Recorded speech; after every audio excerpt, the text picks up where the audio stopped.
Hello students, welcome. So this session is basically for all the students who are having their GATE examination. Okay, as we all know that the GATE examination is next month and you have nearly 15 to 25 days left for your examination. Nearly 15 to 25 days for all the examinations, all the batches I'm talking about, not clearly about mechanical, electrical, electronics, civil. There are many other streams also that are giving the paper. So as you all know that your examination is very near. जैसे कि आप जानते हैं आपका examination बहुत नज़दीक है। अब आपके पास समय कम है, तो मेरी तरफ से कुछ विशेज़ आप लोगों के लिए, जो मैं आपको कुछ कोड्स भी देना चाहूँगा मेरी तरफ से, जिन्हें आप ज़रूर फॉलो कीजिए। और लास्ट के कुछ दिनों में अपनी प्रिपरेशन को कैसे अच्छा बनाएं, हम उनके बारे में भी बातचीत करेंगे। तो चलिए ज़रा शुरू करते हैं। सबसे पहले मेरी तरफ से आपको ऑल द बेस्ट। एंड आप जितनी भी तैयारी अभी तक कर चुके हैं, बस एक ही बात कहूँगा, अपने ऊपर कॉन्फिडेंस रखिएगा। ठीक है, या रखिएगा, patience is the key to success. Okay, patience is the key to success. And आपने जितने भी समय से आप प्रिपरेशन कर रहे हैं, आपने बहुत पेशेंस रखा है। और आपको आपके पेशेंस के रिगार्डिंग भगवान ज़रूर अच्छा फल देगा। अगर आप लोगों ने इस पूरे 6 साल महीने में, 6-7 महीने, 8-10 महीने या साल भर में जो भी आपने समय लिया है, उसमें अगर आपने अच्छे से पढ़ाई करी है तो आपको उसका बेनिफिट देखने को ज़रूर मिलेगा। ठीक है, और वैसे भी आप लोगों को पता है कि ये ईयर और इसका नेक्स्ट ईयर यानी कि 2023 वाला पेपर एंड 2024 वाला पेपर जो होने वाला है, इसमें बहुत बेहतरीन वैकेंसीज हमें देखने को मिलेंगी, ये हमें पता है। इसके बाद का भी मैं कुछ नहीं कमिट कर सकता, लेकिन इन 2 साल हमें बहुत शानदार वैकेंसी देखने को मिलेगी, जिसका एक बहुत अच्छा नमूना हमें 2023 के फॉर्म में दिख चुका है कि इस बार PSUs जो हैं, जो मेरा अनुमान है, वो लगभग 3600 प्लस वैकेंसी अकेली अकेली मैकेनिकल में ही दे देंगी। और हमें काफ़ी अच्छी वैकेंसी अभी तक देखने को मिल भी चुकी है। अभी इसरो की भी नोटिफिकेशन कभी भी आ सकता है, प्रॉबली अच्छा नोटिफिकेशन हमें देखने को मिलेगा, जिसमें वो अपने एग्जामिनेशन के थ्रू अच्छी वैकेंसी ज़रूर भरने की कोशिश करेंगे। ठीक है, तो आप अपनी होप मत छोड़िएगा। आप चाहें जैसे भी प्रिपरेशन कर रखे हो, करी हो आपने आपने जितना भी सिलेबस अच्छे से पढ़ा हुआ है, उन्हें कंसिस्टेंटली रिवाइज करते रहिएगा। उन्हें आप कंसिस्टेंटली रिवाइज करते रहिएगा। रिवीजन के लिए आप 3 ही चीज़ों को फॉलो करें, उससे ज़्यादा अभी आपको कुछ और करने की ज़रूरत नहीं है। अगर आप टेस्ट सीरीज़ अभी दे रहे हैं, सो मैं आपको अपने अपने जितने भी एक्सपीरियंस मैंने पास्ट में जितनी बार भी गेट दिया है, इंजीनियरिंग सर्विसेज दिया है, उसी के एक्सपीरियंस के बेसिस पे कहूँगा कि आप 27-28 तक लास्ट टेस्ट दीजिएगा।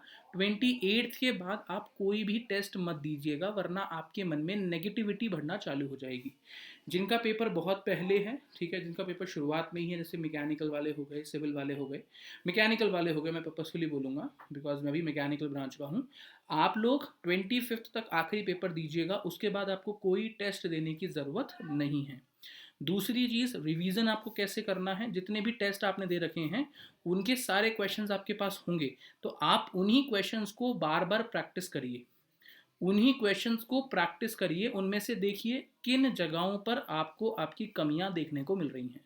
अगर आप अपने टेस्ट को ही बार बार प्रैक्टिस करते रहेंगे और उनमें भी उन क्वेश्चंस को बार बार प्रैक्टिस करते रहेंगे जिन क्वेश्चंस पे आपको दिक्कत होती है, जो क्वेश्चंस आपसे पहले सॉल्व नहीं हुए हैं, तो आपको उस टॉपिक की बेटर अंडरस्टैंडिंग देखने को मिलेगी। प्लस आपको ये भी पता चलेगा कि अभी एंड मोमेंट पर तक मेरा कौन सा टॉपिक ऐसा है जो मेरे लिए वीक है। ठीक है, ये वीक टॉपिक आपको एग्ज़ाम के वक्त बहुत काम आएगा। क्यों? क्योंकि एग्ज़ाम में आपको पता है आपके पास बहुत सारे क्वेश्चंस ऐसे हैं जो कि आपको नहीं आते होंगे। ठीक है, मैं मान के चल रहा हूँ 10 to 15% क्वेश्चन ऐसे हैं या टॉपिक्स ऐसे हैं जो आपको नहीं आते होंगे। हम उन्हें अपने ईगो पे ना लेकर हम आगे बढ़ सकेंगे, अगर हम पहले से ही ये डिसाइड कर चुके होंगे कि इन टॉपिक्स में मैं थोड़ा वीक हूँ। जैसे कि सपोज कर लेते हैं आप एंट्रोपी पे थोड़े वीक हैं, अभी तक वीक हैं, आपके पास 7-8 दिन है, आप उन्हें अच्छा कर सकते हैं। मगर मेरी हिदायत अब ये रहेगी, आप अपने वीक टॉपिक्स पहले आइडेंटिफाई करें और उन वीक टॉपिक को हमेशा एग्जाम में लास्ट में अटेम्प्ट करने के बारे में सोचें। जिन टॉपिक्स में आप अच्छे हैं, हमेशा ढूंढ ढूंढ के पहले उन्हीं क्वेश्चंस को अटेम्प्ट करें। अब ये कैसे अटेम्प्ट किया जाएगा इसके बारे में आपको बता देता हूँ। आपके मन में क्या होना चाहिए, आपको पहले वन गो में पूरे पेपर को स्टडी करना है। अब स्टडी करने का मतलब है, आपको पूरे पेपर को स्टडी करना है और उनके क्वेश्चंस को सॉल्व करते हुए जाना है। किसी भी क्वेश्चन पे आपको समय ज़्यादा व्यर्थ नहीं करना है। जो क्वेश्चन डायरेक्ट क्वेश्चन बेस्ड हैं आप उन्हें सॉल्व करें और आगे बढ़ जाएं। डायरेक्ट क्वेश्चन बेस्ड हैं, सॉल्व करें, आगे बढ़ जाएं। डायरेक्ट क्वेश्चन बेस्ड हैं, सॉल्व करें, आगे बढ़ जाएं। थ्योरी क्वेश्चन है, स्टिक करें, आगे बढ़ जाएं। जिन क्वेश्चन पे भी आपको रुकना पड़ेगा उन्हें मार्क फॉर रिव्यू लगाकर छोड़ दें। ठीक है, या फिर कुछ क्वेश्चन ऐसे हैं जिनमें आपको लगता है कि यार यहाँ पर मैं फंसूंगा या मैं फंसूंगी, मुझे यहाँ पे दिक्कत होगी, उन क्वेश्चन को सिर्फ मार्क करके छोड़ दें। Mark for review and mark करके छोड़ने के कुछ हिस्से बना के चलें। ठीक है, मार्क फॉर रिव्यू में जनरली हमें एक आंसर डालना रहता है, तो आप उन क्वेश्चन को सॉल्व कर चुके होंगे तभी आपने उन्हें मार्क फॉर रिव्यू बनाया है। ठीक है, और कुछ बातें जो आपको काम आएंगी वो ये हैं, जब भी आप रिवीजन कर रहे हैं, रिवीजन को अब आप दो हिस्सों में तोड़िए। ठीक है, रिवीजन को आप दो हिस्सों में तोड़िए, जिसमें आपको क्या करना है, फॉर फर्स्ट 3 डेज आपको क्या करना है, आपको डायरेक्ट फॉर्मूला शीट से रिवीजन करना है। कोशिश कीजिए फर्स्ट 3 डेज में आप फॉर्मूला शीट से रिवीजन करें, पहले फॉर्मूला शीट से रिवीजन करें। ठीक है, नेक्स्ट आप लोग अपने क्लास नोट्स के क्वेश्चन सॉल्व करें, क्लास नोट्स के क्वेश्चन सॉल्व करें, देन पीवाईक्यू सॉल्व करें, पीवाईक्यू सॉल्व करें, एंड देन उसके बाद टेस्ट सीरीज के क्वेश्चन सॉल्व करें। ठीक है, टेस्ट सीरीज के क्वेश्चन सॉल्व करें। ये आप पहले 3 दिन ऐसा फॉलो करें, फॉर 3 डेज आपको ऐसे फॉलो करना है, ये पैटर्न रखना है। उसके बाद नेक्स्ट 3 डेज आपका क्या रहना चाहिए, जस्ट उल्टा पैटर्न फॉलो करें। For next 3 days try to follow just the reverse pattern. इसका मतलब आप टेस्ट सीरीज के क्वेश्चन पहले सॉल्व कर रहे हैं, इससे आपको कुछ गलतियां पता चल रही हैं, उन गलतियों के हिसाब से ही फॉर्मूला शीट में आप अपनी थ्योरी को या तो ऐड ऑन कर रहे हैं या रिमूव कर रहे हैं। रिमूव तो कभी कुछ होता नहीं है, लेकिन आप अपनी थ्योरी, आप टेस्ट सीरीज को डायरेक्ट सॉल्व करने बैठ रहे हैं। जब आप टेस्ट सीरीज को सॉल्व करने बैठोगे, कुछ क्वेश्चन में आप फंसोगे, जिन क्वेश्चन पे आप फंस रहे हो आपको समझ में आएगा कि यार इस कॉन्सेप्ट में मेरा थोड़ा डब्बा अभी हिला हुआ है, मुझे इसी कॉन्सेप्ट पर काम करना है। ठीक है, तो फिर आप फॉर्मूला शीट में जाके सिर्फ उसी कॉन्सेप्ट की स्टडी करेंगे, बाकी पूरी फॉर्मूला शीट को पढ़ने की जरूरत नहीं है। तो 3 दिन आप पूरे फॉर्मूला को डायरेक्टली, हम इसे बोलते हैं डायरेक्ट इंजीनियरिंग मेथड, यानी कि आप नॉर्मल वे में जैसे कोई इंसान स्टडी करता है वैसे स्टडी करेंगे, और बचे हुए 3 दिन आप उल्टी स्टडी करेंगे, आप रिवर्स इंजीनियरिंग लगाने की कोशिश करेंगे।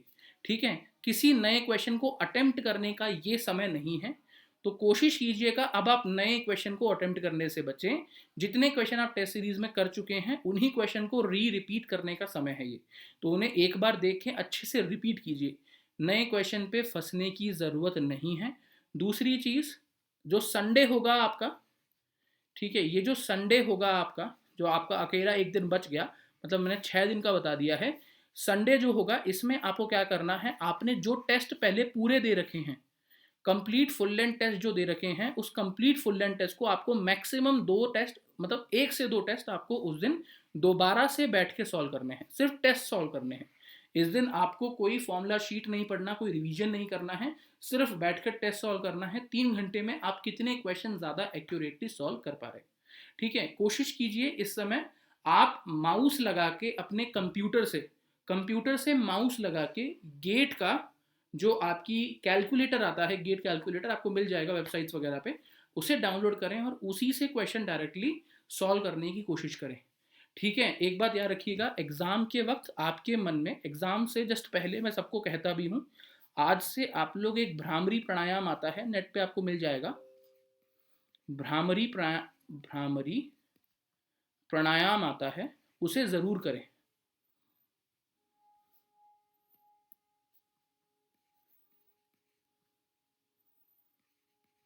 ठीक है, स्पेलिंग मुझसे इसकी गलत लिखी जा रही है,